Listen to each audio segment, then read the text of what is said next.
यति बेलामै चाहिँ के गर्दै होली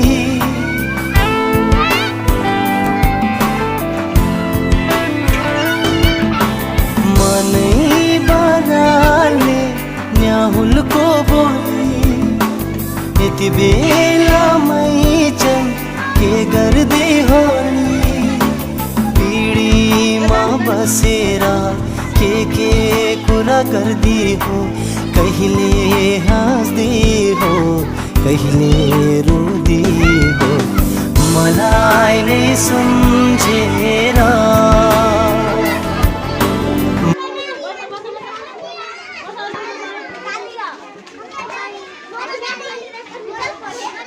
बाबू मजा